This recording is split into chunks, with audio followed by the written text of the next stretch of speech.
Amigos de Piensa Bien, Coloquios de Filosofía, gracias por estar aquí nuevamente en nuestra segunda entrevista. Pueden seguirnos, como ya saben, en nuestra página del Facebook como Piensa Bien, Coloquios de Filosofía. Estamos el día de hoy con el profesor Dante Urbina, que es el autor de 3 libros extraordinarios que justamente los tenemos aquí. Dios sí existe, que es el primero, en pregunta. El segundo es la afirmación, Dios sí existe. Y el tercero y el último que nos convoca, que es ¿cuál es la verdadera religión? Dante, bienvenido. Gracias, la verdad es que es un placer poder hablar sobre filosofía. Es la adicción que tengo. Todos tenemos. Y nuestros amigos también que nos están viendo ahí por las pantallas, claro que sí. Dante, la pregunta, ¿Dios sí existe? Es una afirmación que se puede llegar a través de la razón y también de la fe, o solamente de la fe. ¿Qué nos podrías decir tú? Bien, como estamos en coloquios de filosofía, pues entendamos qué es la filosofía. La filosofía es una reflexión sobre el mundo a través de la razón. Dicho esto, entonces sí es factible entender que Dios existe a través de la razón desde una perspectiva filosófica. ¿Por qué? Porque si hacemos una reflexión sobre el mundo, podemos encontrar que el mundo tiene ciertas características. Ahora bien, entonces podemos plantearnos, estas características que tiene el mundo, como requerimos reflexionar y no quedarnos en, es así, punto. ¿Se explican por el mundo mismo o requieren de algo trascendente al mundo para ser explicado? Y claro, si es algo trascendente al mundo, tendría que ser algo que no comparta las características tales que hacen que el mundo sea uno. Por ejemplo, si el mundo es material, ese algo trascendente tendría que ser inmaterial. Si el mundo es perecedero, ese algo trascendente tendría que ser imperecedero, etc. Entonces, básicamente ahí lo que se tiene es un combate entre el teísmo y el naturalismo. Lo que diría el naturalismo es, bueno, este mundo es así y se explica por sí mismo. O sea, lo natural se explica por la naturaleza. La otra posibilidad es que el conjunto de lo natural exhiba ciertas características que no sea razonable explicar por la naturaleza misma y requiriéramos de algo sobrenatural para dar razón de esto. En ambos esquemas, la razón es lo que está mandando, porque en uno dice, bueno, la razón de esto es que esto se explica a sí mismo, naturalismo. El otro esquema dice, la razón de esto es que esto se explica por otro. Entonces, no es un combate entre la razón y la fe, o sea, como que el naturalismo es la razón y el teísmo, o sea, la afirmación de que Dios existe es la fe, no. Es un combate entre dos modelos racionales, en el sentido de estructurados en torno a la razón.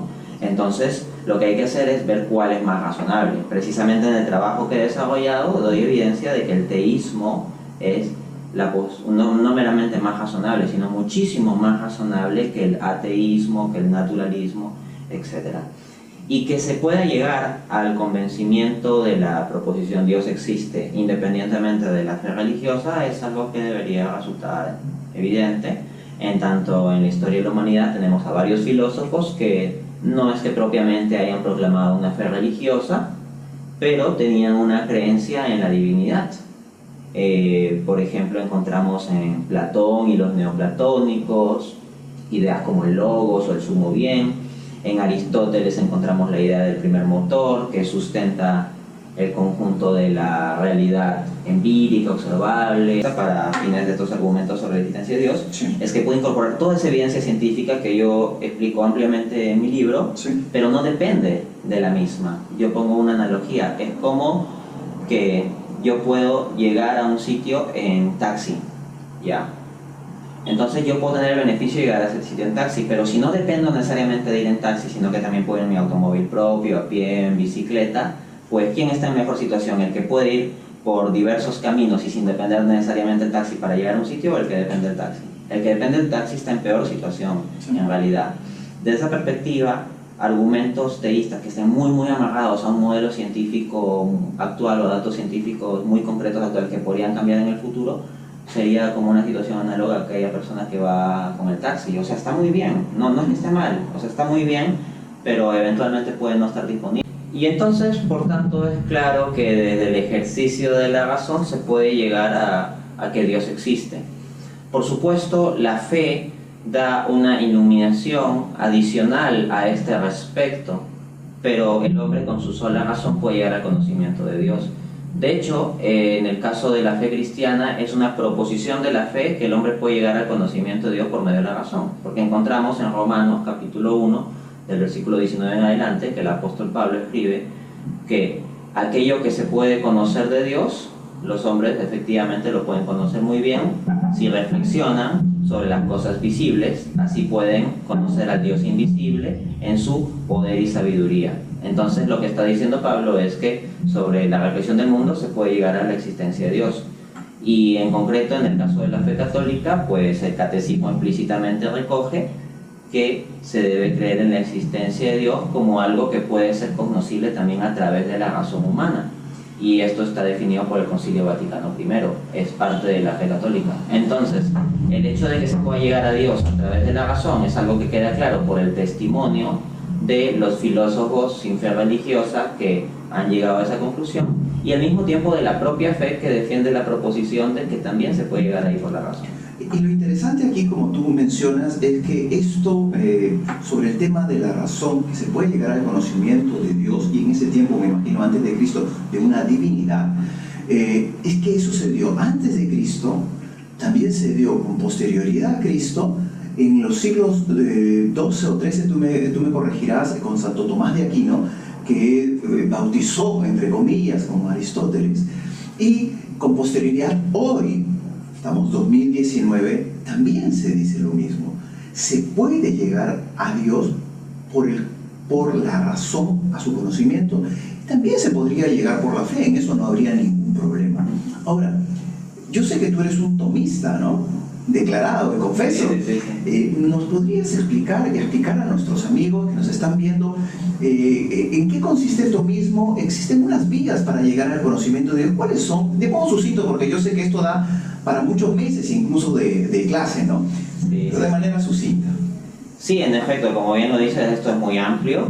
De hecho, para que se vea que no es juego, o sea, hay libros enteros escritos solo sobre la cuarta vía de Santo Tomás de Aquino, ¿no? Y con mucha complejidad filosófica y todo eso. Hay a veces ateos de internet que ponen de un modo caricaturizado las 5 vías y luego comienzan a hacer críticas muy burdas sin tener en cuenta todo el enorme trabajo que hay ahí. O sea, el hecho de que se puedan escribir libros enteros de filosofía bastante compleja sobre solo una de las vías nos muestra que no es una cosa sencillita nomás que uno lo pueda descartar diciendo 2 palabras, ¿no? Claro. Bueno, de hecho, gran parte de la gente que piensa que esto se puede descartar de forma sencilla con 2 palabras no es porque hayan profundizado en el razonamiento filosófico, sino es por un prejuicio modernista y posmoderno de que, pues, si Santo Tomás de Aquino es alguien medieval, entonces es medieval y no tiene nada que decirnos. Es como que si le pones el adjetivo medieval a algo, ya con eso está refutado, ¿no? Es un modo de pensar muy tonto. Es tanto como decir que el arte medieval no sería bello por ser medieval, es decir, que una idea filosófica no sería verdadera por ser medieval. O sea, esas son tonterías. Es una falacia, ¿no? En Falacia efecto, antigüedad, ¿no? pero cuando uno lo pone de forma explícita, así lo dice, es obvio que es absurdo, pero cuando está implícitamente en el intelecto de la persona, ese prejuicio ahí no se ve obvio que es absurdo. Claro. Explicar rápidamente las 5 vías. Sí. Las 5 vías aplican el método de San Pablo. O sea, San Pablo dice que lo que se puede conocer de Dios, ¿no? Que Él existe, que en su sabiduría y poder se puede llegar a través de la razón si se reflexiona sobre las cosas del mundo. ¿Qué hace Santo Tomás? Reflexiona sobre diferentes aspectos del mundo. Primero, el movimiento. El movimiento entendido en el contexto de la metafísica aristotélica, es decir, como paso de la potencia al acto. No se reduce al movimiento físico.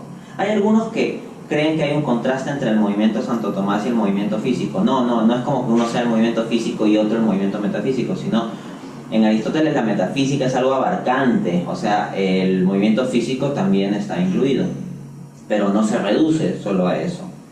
Entonces, el movimiento se entiende como paso de la potencia al acto, de la posibilidad de ser a efectivamente ser. Entonces, la idea es que si un ser tuviera en sí mismo ya todo lo necesario para ser efectivamente lo que podría ser, entonces ya lo sería. Por lo tanto, todo ser para llegar a ser, o sea, si un ser tiene una potencia para llevarla al acto, requiere de algo adicional a lo que ya tiene para ser llevado a ese acto. Ejemplo, yo tengo capacidad de adquirir conocimiento, digamos, en tanto niño de 7 años eventualmente. Pero es el profesor, el docente, los libros, etcétera, quienes actualizan esa potencia. Es decir, en el profesor el conocimiento está en acto, en el niño el conocimiento está en potencia. Entonces, para el paso de la potencia al acto se requiere, pues, de una actualización que la da otro, o donde participa otro, en este caso el docente. Porque si el niño de 7 años ya tuviera conocimiento en acto, no requeriría del docente. Entonces, nótese cómo el ejemplo la visión de Santo Tomás del paso de la potencia al acto no es un asunto de movimiento como mover meramente de sitio, o sea, la locomoción, no, es fundamentalmente como lo que estoy explicando. Y vamos, en esto del proceso mental no tiene por qué necesariamente haber un correlato físico, pero al mismo tiempo el movimiento físico puede aplicarse lo mismo. Luego, tenemos que Santo Tomás a partir de ahí deduce, ¿no? Los pasos deductivos ya sería más amplio explicarlo, en el libro Dios existe, en pregunta lo desarrollo con detalle. Sí. Que debe haber un primer motor inmóvil, es decir, un ser que no sea el mismo movido por otro ser al acto, sino que este ser sea acto puro y sea más bien el que dé su movimiento, su cualidad de paso de la potencia al acto a las demás cosas, y ese ser sería Dios. Luego, esa es la primera vía. La segunda vía se basa en la causalidad eficiente. La causalidad eficiente es que las cosas, pues, exhiben una relación de causa-efecto. Entonces Santo Tomás se pregunta qué es lo que da razón de esto, y si se va a una cadena infinita de causas no se resuelve el problema. Entonces Santo Tomás va a llegar a la conclusión de que debe existir una causa primera, un ser que cause o de su causalidad los demás seres, pero ese ser mismo no sea causado por otro, porque si no volvemos al mismo problema. Eso es lo que se llama el motor inmóvil. Ajá. El motor inmóvil de la primera vía tendría correspondencia con la causa incausada de la segunda vía, en efecto. De hecho, las tres primeras vías son tres formas distintas de ver una misma realidad, ¿no? La primera lo ve por el aspecto del movimiento, la segunda por el aspecto de la causalidad eficiente y la tercera por el aspecto de la contingencia. Es decir, encontramos que hay seres contingentes, seres que dependen de otros para existir. Por ejemplo, yo para existir dependo de que hayan existido mis padres. Y así, en cada cosa que observamos en nuestra realidad vamos a terminar verificando que ese algo que existe en virtud de otro. Dicho esto, pues la misma cuestión, se ha de llegar a un ser del cual dependan los demás, pero que ese ser mismo no dependa de otro para existir. Y ese ser sería el ser subsistente que todos conocemos como Dios. La cuarta vía se basa en los grados de perfección, o sea, cuando nosotros desde la razón observamos la realidad, encontramos diversos grados de perfección en las cosas, encontramos que, por ejemplo, hay personas que son más buenas que otras, encontramos que hay cosas más bellas que otras, etc.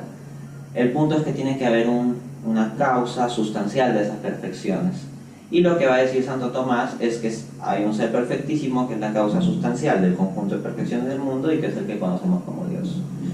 Básicamente, ojo, acá al explicar las 5 vías lo que estoy haciendo es poner el punto de partida y decir el punto de llegada al que va Santo Tomás. O sea, si un ateo está viendo el video, no me venga a decir que me estoy saltando los pasos deductivos. O sea, es que es una entrevista y no me voy a poner a desarrollar. Y además, si gustan, tienen que comprar el libro para que puedan refutar verdaderamente con el libro en mano todos los...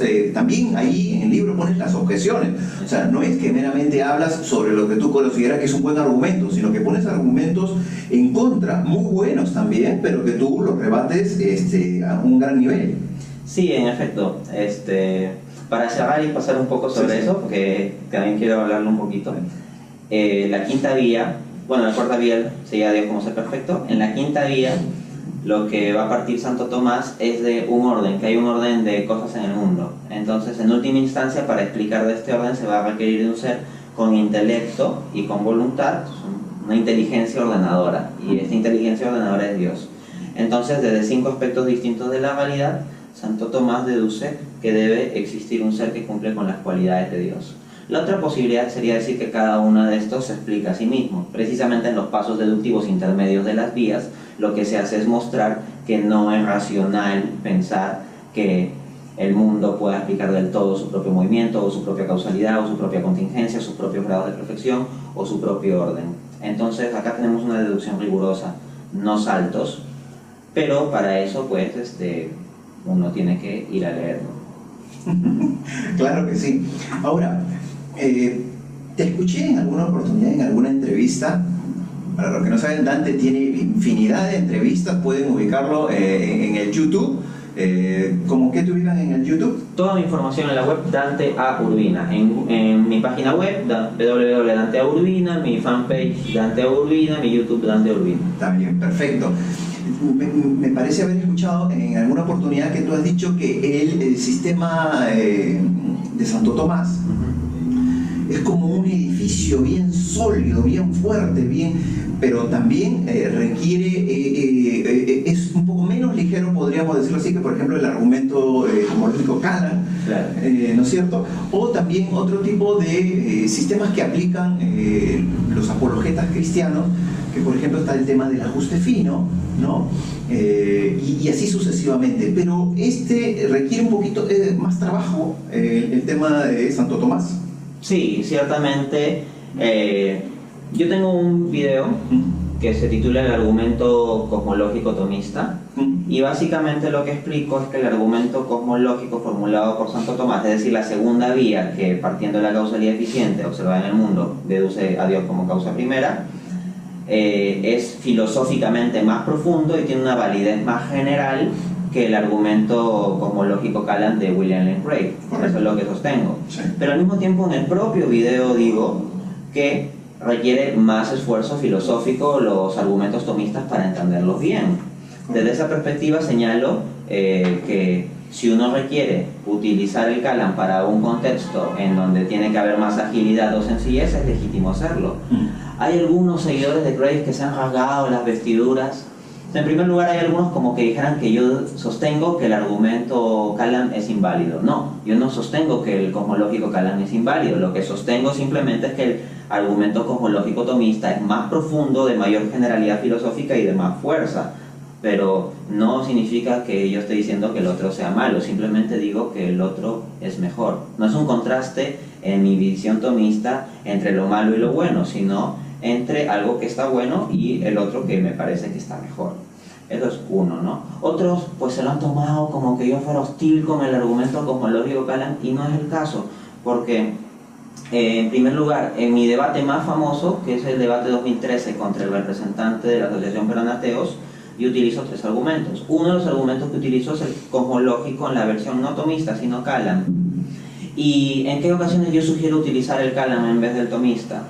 Pues, por ejemplo, si me presentan a un familiar o un amigo, ahí conozco, no un familiar lejano que recién conozco, o un amigo así, y la persona que me presenta dice, sabes, antes se llega a la apologética, que hacen las demostraciones de la existencia de Dios, todo eso, ¿no? Digamos que estamos en un almuerzo o conversando un ratito en un saludo mientras hay otras personas así saludándose y comiendo y todo eso. Sí. Y la persona a la cual me acaban de presentar me pregunta, ¿cómo es eso? ¿Qué argumento podrías dar para la existencia de Dios? Ponerme a desarrollar los argumentos tomistas o un argumento tomista bien desarrollado no viene al caso. O sea, yo mismo que sostengo que el argumento tomista es más sólido, más profundo, y me reafirmo en ello, para fines prácticos, si uno está en algo ligero como el argumento cosmológico Kalam, es mucho más rápido de presentar y mucho más sencillo, pues eso. De otro lado, en mi debate sobre la existencia de Dios también incorporé el Kalam por motivo siguiente, que quería presentar 3 argumentos en 20 minutos, y el último de mis argumentos, que es el argumento antropológico, que es un desarrollo que al menos en su formulación es un aporte propio, era analizar 5 características del ser humano y explicar esas 5 características desde la existencia del espíritu, que a su vez requeriría la existencia de Dios y no desde una visión materialista. Entonces ese argumento ya me iba a consumir bastante tiempo. ¿Por qué utilicé ese argumento en concreto? Porque justo mi rival, Luis Arbaiza, tenía una teoría sobre la conciencia que yo había leído y yo quería atacarlo por ahí. Entonces, al utilizar el argumento sobre el hombre antropológico, quería llevarlo por ahí. Luego, por supuesto, utilicé mi argumento favorito, que es el argumento de la contingencia en la versión tomista, tal como yo lo estructuro en mi libro. Y dado eso, quería poner un argumento más. Si ponía el argumento cosmológico tomista, iba a tener que gastar mucho más tiempo. Lo mucho más ágil es utilizar el Kalam. Entonces, considero que el tomismo es como una superarma, pero vamos, yo no voy a utilizar una bazooka para matar una mosca. Es decir, si por ahí me encuentro un ateío de internet vociferante, que es niño de 13 años que se cree que sabe más que todos los creyentes de la humanidad porque vio unos cuantos videos de YouTube, no me voy a poner a explicarle el cosmológico tomista, pues, ¿no? Yo no debato por internet, por cierto, pero si estuviera en el caso y le diría algo, pues utilizaría algo más sencillo, rápido de entender, rápido de transmitir, como el cosmológico Kalam, ¿no? Entonces, para mí el contexto del argumento cosmológico tomista es sobre todo utilizarlo, uno, cuando alguien va a tener un debate contra alguien que tiene buena formación filosófica y se puede agarrar a un buen nivel filosófico, y no que sea algo ágil, sino algo más de fondo. Y que tiene más tiempo también. Exacto. O sea, si va a ser un debate corto, claro, algo así, pues no, porque requiere más tiempo. Y también, si va a ser algo por escrito, ahí también prefiero utilizar la versión tomista. Por ejemplo, en mi libro Dios sí existe, que es una recopilación de un debate por escrito, el primer argumento que utilizo es el argumento cosmológico, pero ahí utilizo la versión tomista. Claro. Otra cosa importante a mencionar es que los aportes de la apologética contemporánea con los temas de la ciencia, como el Big Bang, el teorema por de Guth-Vilenkin, el asunto del ajuste fino, que se utilizan precisamente en las presentaciones que utiliza William Lane Craig, pues no es que sean heterogéneos, o los argumentos tomistas pueden ser perfectamente incorporados. La ventaja más bien de los argumentos tomistas es que pueden obtener todo el beneficio de esas evidencias científicas, pero no dependen de esas evidencias científicas porque tienen una generalidad filosófica mucho más amplia.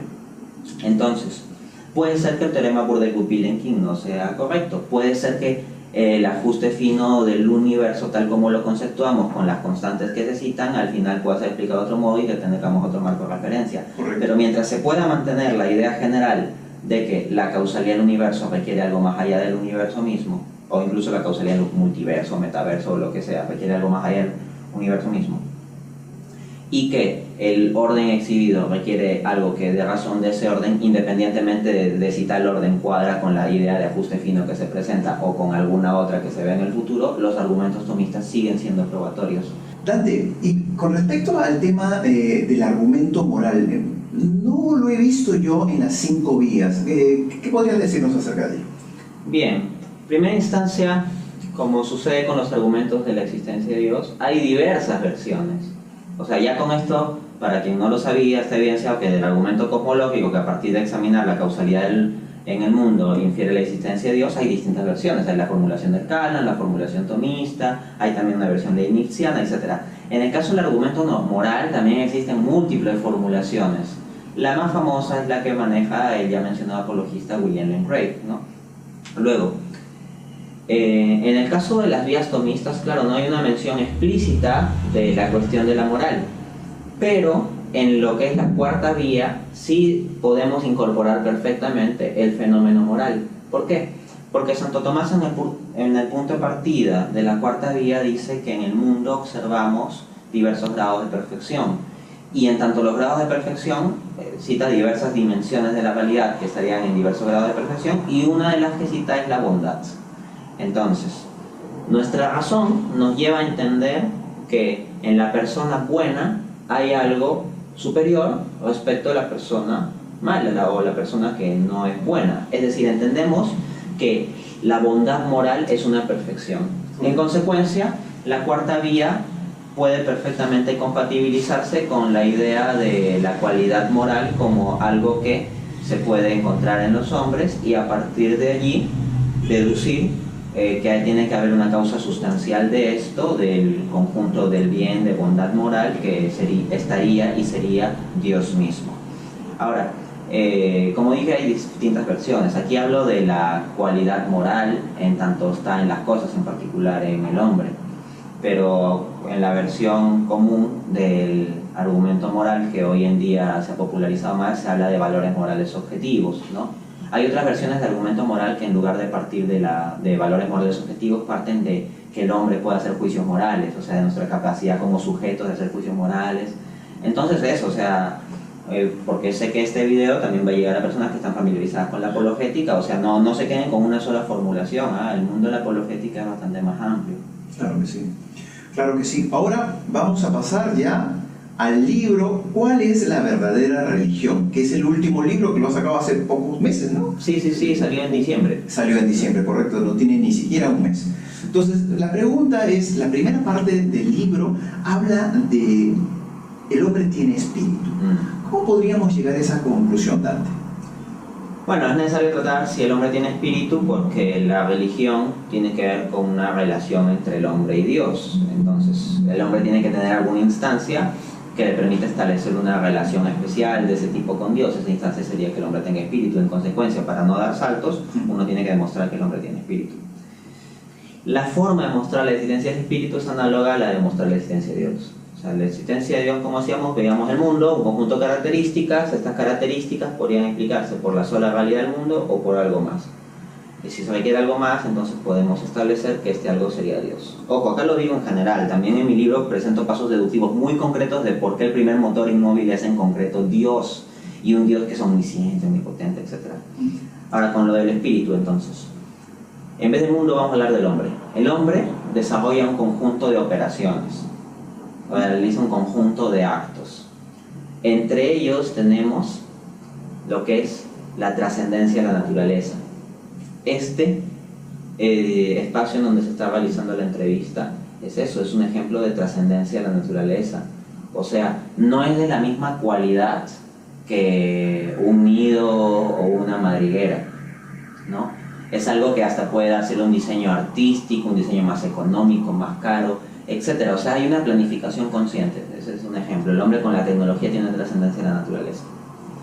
Y bueno, la segunda característica sería el pensamiento abstracto. Es decir, los seres humanos no somos seres que pensamos meramente de cosas materiales o de interrelaciones materiales entre cosas materiales, sino también pensamos en cosas inmateriales e incluso en interrelaciones inmateriales entre entes inmateriales. Ejemplo, lo que es el álgebra.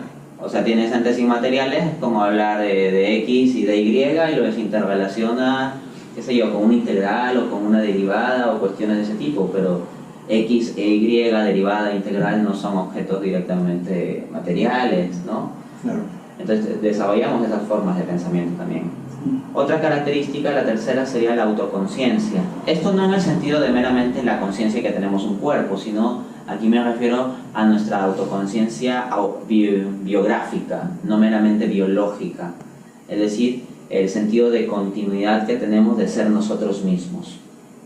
En cuarta instancia estaría el libre albedrío.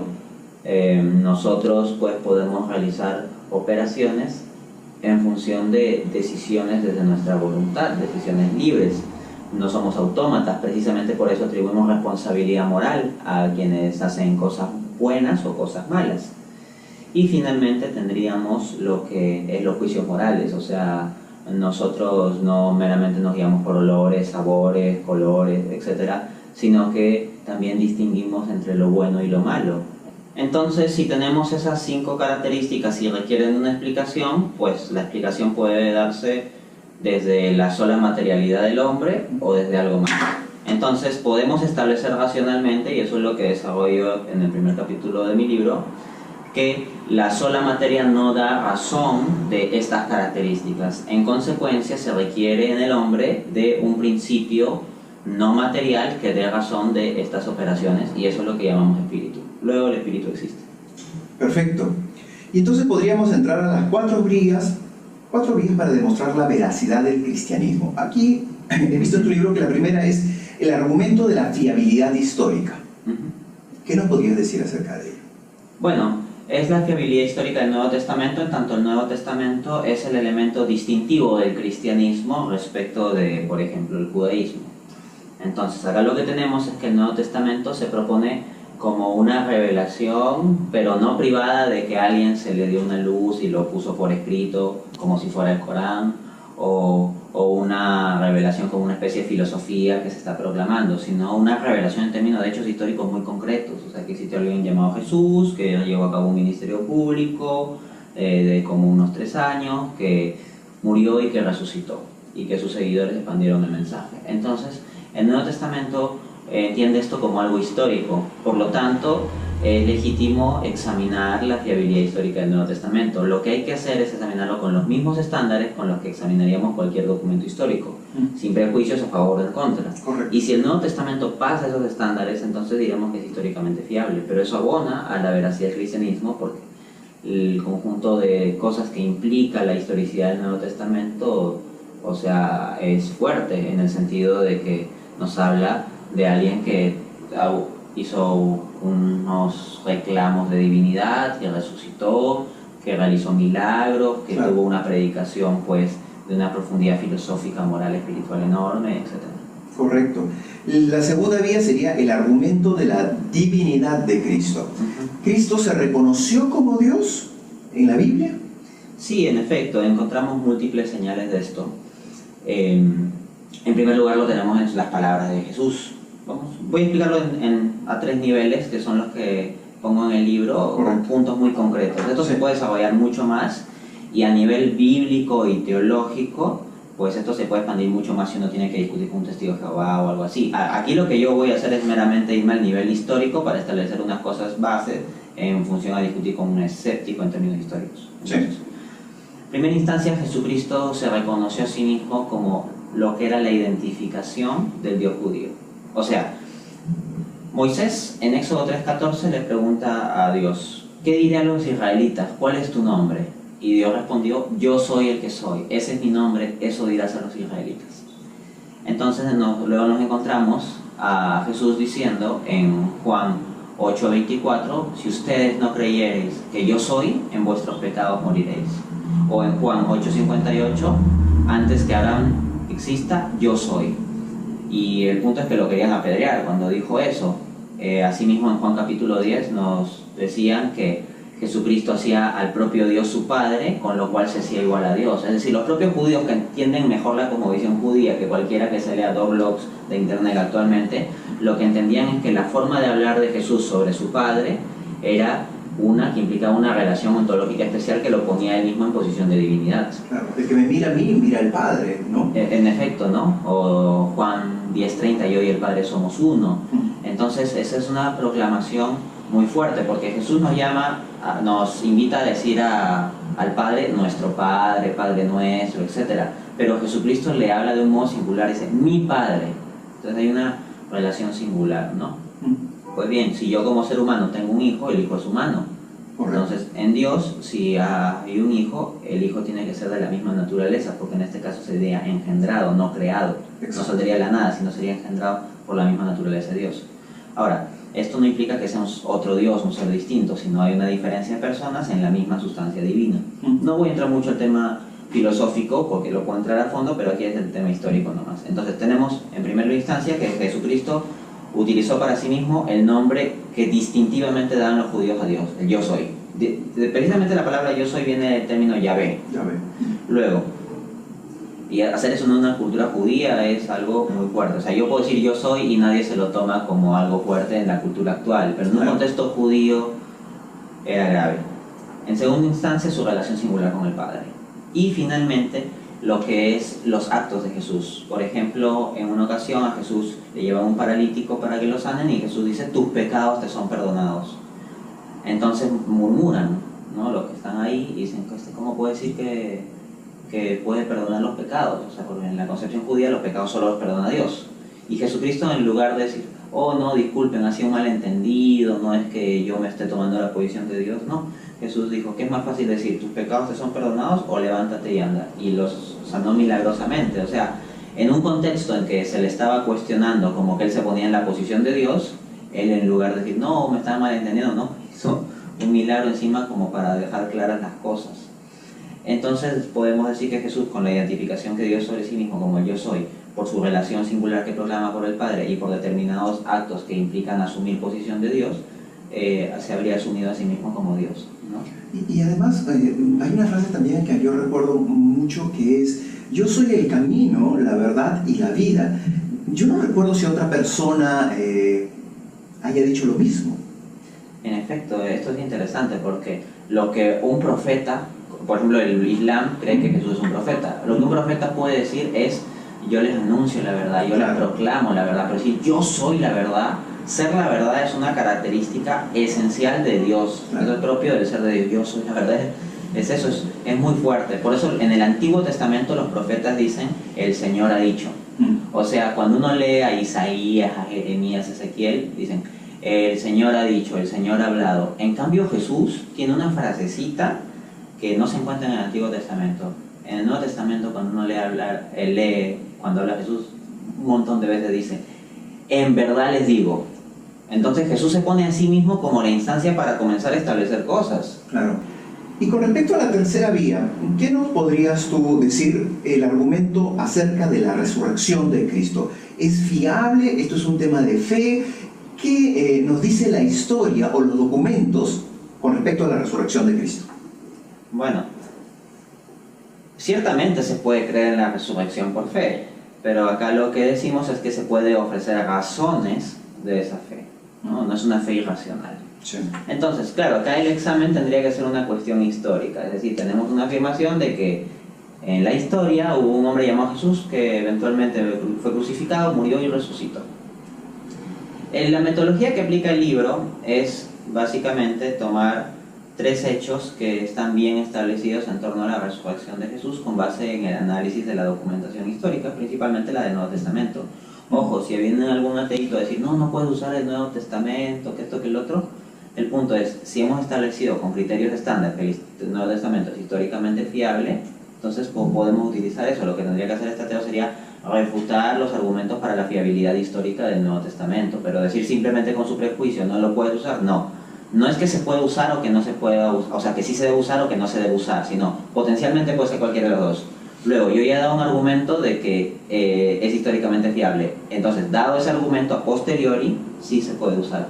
A priori, a las dos posturas, pues pueden tener 50-50. A posteriori, luego de dar el argumento, ya está esto y el ateo tendría que refutarlo. Entonces, ¿cuáles son estos hechos? Los cuales se pueden fundamentar incluso sin apelar a la fiabilidad general del Nuevo Testamento, sino incluso solo con base en buscar lo que el académico Habermas llamaba los hechos mínimos.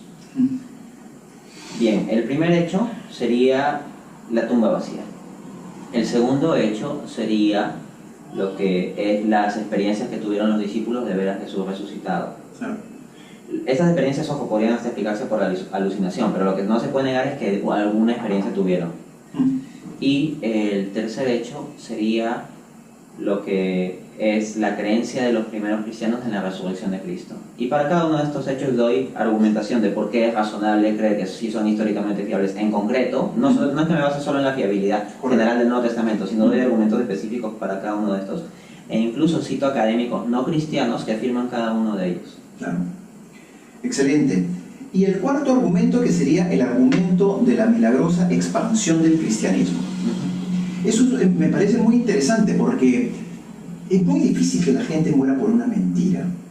Y sobre todo cuando son sujetos de atemorización o, no sé, persecución. Entonces, muy difícil que se haya expandido como se ha expandido si hubiera sido por una mentira que crearon 11 o 12 personas. ¿Qué dices tú? Exacto, o sea, el argumento es sobre la milagrosa expansión inicial del cristianismo. Entonces, eso es importante enmarcarlo porque el hecho de que alguna persona cristiana muera por su fe en el siglo XVI, XVIII, XX no es lo que está tratando el argumento. ¿Por qué? Porque aquí de lo que se habla es de personas que murieron por algo que tenían oportunidad de saber si era verdad o no. Y oportunidad en un sentido directo. Porque hoy en día nosotros, por la convicción de la fe, podemos estar perfectamente dispuestos a dar nuestra vida. Pero nosotros no somos gente que haya visto directamente a Jesús o a los apóstoles. En el caso de los primeros mártires, los del siglo I, los del siglo II, ellos sí tuvieron oportunidad o tuvieron contacto directo con personas que tuvieron la oportunidad de ver a Jesús. Entonces, si en el mismo siglo I, en que había toda la chance de poder ver si realmente existió alguien llamado Jesús, si llevó a cabo un ministerio, si eventualmente hizo milagros, si murió, si resucitó, etc. En un contexto en que está toda la oportunidad de poder comprobar eso, que alguien muera es porque tiene la confianza suficiente de que esto sí sucedió como para dar su vida. Ahora, existen cristianos de los primeros siglos, hablo de los primeros siglos, siglo IV, por ejemplo San Agustín, ¿no?, que nació en el año 354, si bien no me equivoco, en Tagaste. Él es una persona que no tenía fe y después creyó. Hay una conversión, como la conversión que tenemos todos, ¿no? Todos nos hemos convertido en alguna oportunidad. Bueno, la charla no es sobre mí, pero yo también he tenido una vida donde buscaba la verdad. Yo no he sido un católico practicante de muchos años de mi vida, pero después lo descubrí. ¿Cómo podríamos hablar acerca de la conversión, por ejemplo, de San Agustín? Bien, acá la conversión de San Agustín pues tiene como texto clave el propio testimonio de él con las confesiones, ¿no?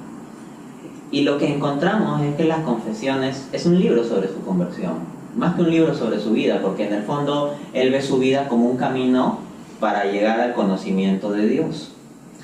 Y esto nos da un mensaje clave, que es que la conversión es un proceso que puede tener un momento especial, un punto de quiebre identificable, pero que no se reduce a ese punto. Porque en primera instancia tenemos a San Agustín pues tirado en los placeres de la carne y simplemente buscando un buen puesto y ya. O sea, no quería hacerse mayores preguntas sobre el sentido de la vida, ni siquiera. Él simplemente quería vivir disfrutes carnales y los honores del mundo y punto. Y eventualmente, luego, antes de ser cristiano, ya se comienza a plantear preguntas filosóficas ya más de fondo, ¿no? ¿Cuál es el sentido de la vida? ¿Por qué existe el mal? Etcétera. Y eso no lo lleva a la fe cristiana, sino lo lleva con los maniqueos. Es una secta, una herejía de los primeros siglos. Y bueno, los maniqueos veían a la naturaleza humana como absolutamente mala. San Agustín se mantiene con un conjunto de preguntas, ¿no? Porque en la visión de los maniqueos la naturaleza humana es mala en tanto está unida a lo material. Entonces es como que la materia es mala, el espíritu es bueno. Y también tenían una concepción rara de Dios en que como que el Dios del Antiguo Testamento es malo y el Dios del Nuevo Testamento es bueno, ¿no? Concepción que curiosamente hoy en día también varios siguen. Entonces, San Agustín en medio de eso seguía teniendo preguntas y lo que él dice es que él planteaba esas preguntas a los mismos maestros maniqueos y que ellos no podían responderle. Y que lo que le decían es que había un maestro muy sabio que se llamaba Fausto y que cuando San Agustín tenga la oportunidad de hablar con él, Fausto daría el mate a todas sus dudas. Eventualmente se encuentra con Fausto y dice que vio que era un hombre muy hábil, muy agradable, muy inteligente, con muy buena retórica, pero que no daba sustancia en su respuesta a las preguntas. O sea, que decía, lo que decía San Agustín es que Fausto, respecto de las dudas que él ya tenía, daba la misma respuesta que los demás, solo que con un mucho mejor lenguaje. No lo convencía. Entonces San Agustín estaba buscando una respuesta profunda. Desde antes de su conversión al cristianismo ya vemos a San Agustín en proceso de búsqueda, en esa inquietud. Y si nosotros recordamos cómo empiezan las confesiones, no comienza diciendo yo nací en tal sitio, algo así, no. Confesiones, libro 1, capítulo 1, numeral 1. Nos creaste para ti, Señor, y nuestro corazón estará inquieto hasta que no descanse en ti. Entonces, Dios en cierto modo ya puso una inquietud en San Agustín de buscar el sentido de la vida, de profundidad y todo eso que lo llevó eventualmente a una secta. Cosa que en la providencia divina es importante, porque luego San Agustín, conociendo bien la secta de los maniqueos, le va a saber dar combate. A veces, especialmente los calvinistas, enfatizan mucho el combate que San Agustín hizo al pelagianismo, que era la herejía que se iba al otro extremo, decir que la naturaleza humana pues es de por sí misma buena y eso, ¿no? Entonces en el otro lado tenemos el maniqueísmo, que tiene una visión extremadamente pesimista de la naturaleza humana, visión muy optimista, visión muy pesimista. Y San Agustín, al relacionarse con el maniqueísmo, también le supo dar respuesta. San Agustín escribió muy buenos libros contra el pelagianismo, pero también contra el maniqueísmo. Entonces, ese proceso de reflexión y esos caminos de vida en que Dios permitió que San Agustín fuera, pues fueron queridos por la providencia para que llegue a ser un mucho mejor apologista. En particular, si uno lee el libro de San Agustín sobre el matrimonio y concupiscencia, me parece genial. Es un libro donde uno encuentra un equilibrio, en donde ves críticas a los pelagianos, pero también críticas a los maniqueos. Luego San Agustín pasa por una etapa escéptica, porque decepcionado de los maniqueos va a decir, no, el hombre no puede conocer la verdad, ¿no? Y pasa por esa etapa, pero ahí comienza a relacionarse con los filósofos neoplatónicos, y comienza a leer a los neoplatónicos y comienza a hallar semillas de verdad, y comienza a hallar la idea del logos, por ejemplo, que está en los neoplatónicos, pero resulta que el logos es también lo que aparece en Juan 1.1. Al principio era la palabra estaba con Dios y la palabra era Dios, pero en el texto griego es lo que dice la palabra con mayúscula es logos, o el verbo, la palabra es logos. Entonces ya Dios permite que en la vida de San Agustín, con la relación con los neoplatónicos, pues se vaya dando una tierra fértil para que ahí llegue la semilla de la fe. Entonces hay todo un proceso en que Dios va trabajando en San Agustín en su vida, ¿no? Sí. Y en el punto de quiebre, que es la conversión de San Agustín, en el sentido del punto de quiebre, porque como dije, este es un proceso, Sí. es toma y lee, ¿no? Toma y lee un pasaje de la Biblia donde se habla de que no estén viviendo de forma carnal, en la concupiscencia, etc. Y claro, tiene dolor de corazón por sus pecados, se arrepiente y se convierte. Pero el punto es el siguiente, decía toma y lee. San Agustín tomó algo que tenía a la mano.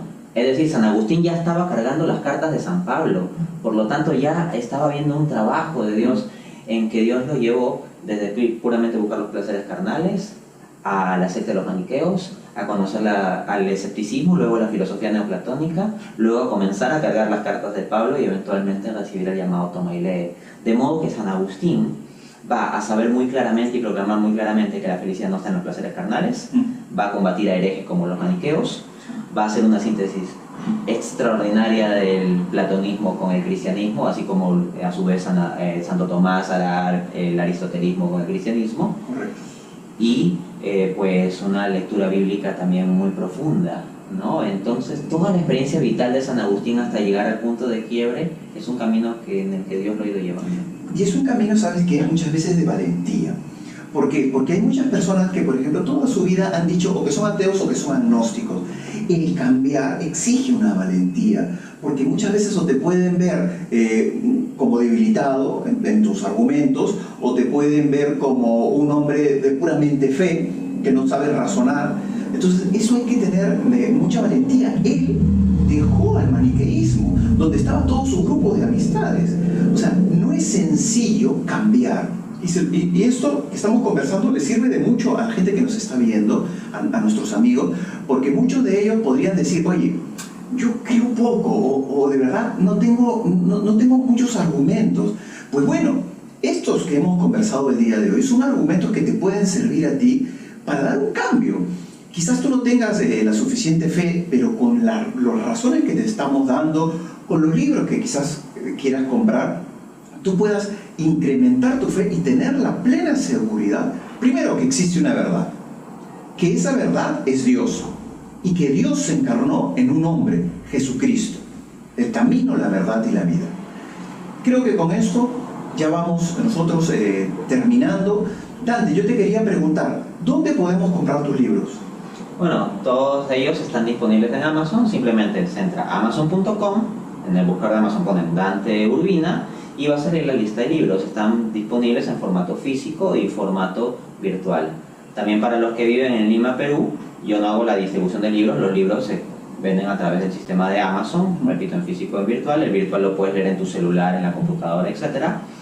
Pero cuando doy conferencias suelo llevar algunos ejemplares. Entonces ahí también quienes asistan a mis conferencias, las cuales yo anuncio en mi página de Facebook Dante A. Urbina, pueden adquirirlos por esa vía. Perfecto. Tu Facebook también me dijiste que podrían encontrarte como Dante A. Urbina. Y ¿no tienes Twitter? No, porque ya no me da la vida. Y tiene una página web también. Sí, www.danteaurbina.com. Perfecto. Muchas gracias, Dante, ha sido genial la entrevista, de verdad que me ha encantado. He tenido algunos problemas con la camarita, pero se han podido resolver, gracias a Dios. Gracias, amigos, por haber estado aquí. Será hasta una tercera oportunidad, porque ya sería la tercera entrevista. Gracias por seguirnos. Soy Jorge Rodríguez y Dante Urbina. Muchas gracias. Hasta luego. Hasta luego.